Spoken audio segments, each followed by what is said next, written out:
Selamat pagi saudara-saudara yang terkasih di dalam nama Yesus Kristus. Sebelum kita diperlengkapi melalui firman Tuhan pada pagi hari ini, marilah kita berdoa. Kami mengucap syukur Bapa di surga buat seluruh berkat-Mu yang senantiasa Engkau berikan kepada kami. Biarlah pada pagi hari ini Tuhan, Engkau menjaga kami dan melalui firman-Mu, Engkau menguatkan kami untuk tetap setia dalam hidup kami. Dengarlah doa kami di dalam Yesus Tuhan kami. Amin. Saudara-saudara yang terkasih di dalam nama Yesus Kristus, firman Tuhan untuk kita pada pagi hari ini tertulis di dalam Markus 2 ayat 17. Demikian firman Tuhan. Yesus mendengarnya dan berkata kepada mereka, "Bukan orang sehat yang memerlukan tabib, tetapi orang sakit. Aku datang bukan untuk memanggil orang benar, melainkan orang berdosa." Demikian firman Tuhan.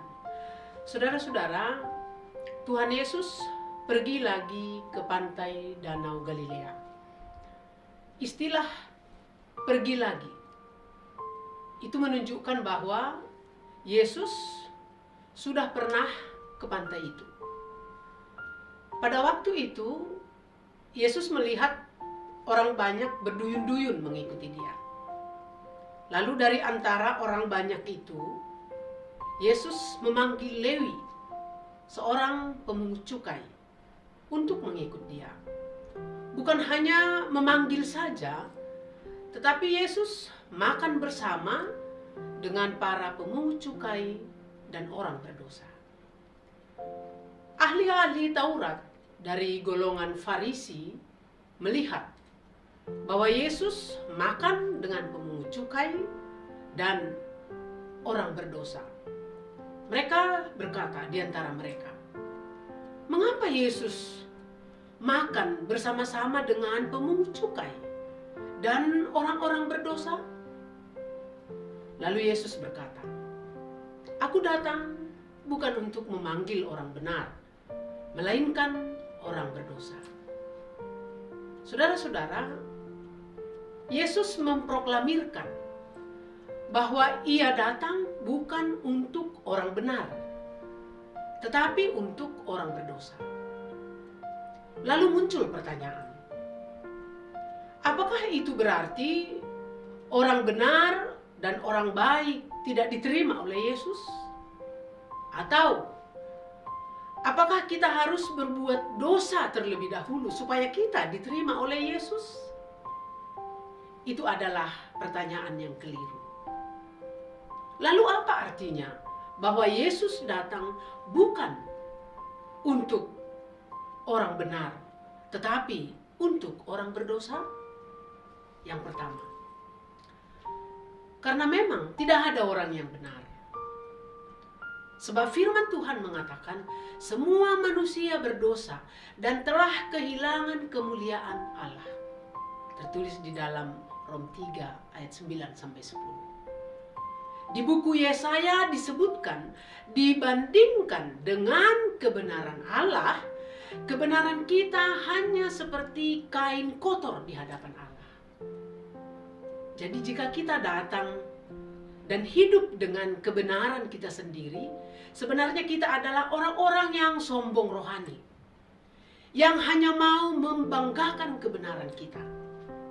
Seorang Kristen yang benar akan sadar bahwa kita tidak ada apa-apanya. Jadi kita semua bukan orang benar, tetapi kita dibenarkan oleh darah yang tercurah, darah Yesus, sehingga kita layak disebut anak-anak Allah. Kekristenan kita adalah penyerahan total kepada Allah untuk dibenarkan oleh darah Yesus, sehingga kita layak menerima surga. Saudara-saudara, yang kedua, karena kalau orang benar tidak perlu ditolong. Dan pada kenyataannya kita perlu ditolong. Kenapa kita perlu ditolong? Karena kita tidak benar. Oleh karena itu Yesus datang untuk orang sakit, untuk orang-orang yang berdosa, untuk orang-orang yang butuh pertolongan. Mungkin orang-orang dunia atau orang-orang di sekitar kita menganggap bahwa kita bisa hidup bebas dan bisa berbuat apa saja dalam hidup ini. Tetapi di dalam hati kita yang terdalam ada tangisan, ada kekecewaan, bahkan ada kebencian pada diri sendiri. Saudaraku, Yesus mau menolong kita. Yesus mau membebaskan kita. Yesus mau melepaskan kita agar hidup kita berjalan dalam kebahagiaan dan kemenangan. Oleh karena itu Yesus datang untuk orang berdosa. Yesus adalah Tuhan yang mencari orang berdosa. Yesus adalah Tuhan yang mengampuni orang berdosa. Yesus adalah Tuhan yang memulihkan orang berdosa. Orang-orang yang berdosa dan yang mau dipulihkan oleh Tuhan, dia adalah anak-anak yang dikasihi oleh Tuhan kita. Demikian firman Tuhan pada pagi hari ini. Salam sehat, Tuhan memberkati. Kita berdoa. Kami mengucap syukur Tuhan, Engkau mengingatkan kami bahwa akibat dari dosa kami telah kehilangan kemuliaan Allah. Engkau datang untuk menebus kami. Ingatkan kami Tuhan, supaya kami tetap setia kepadamu, berserah kepadamu, karena kami hanya bisa dibenarkan oleh kasih setia Tuhan. Berkati kami sepanjang hari ini, terlebih di dalam memulai aktivitas kami. Biarlah seluruh aktivitas perjalanan hidup kami menyenangkan hati. Di dalam nama Yesus kami berdoa. Amin.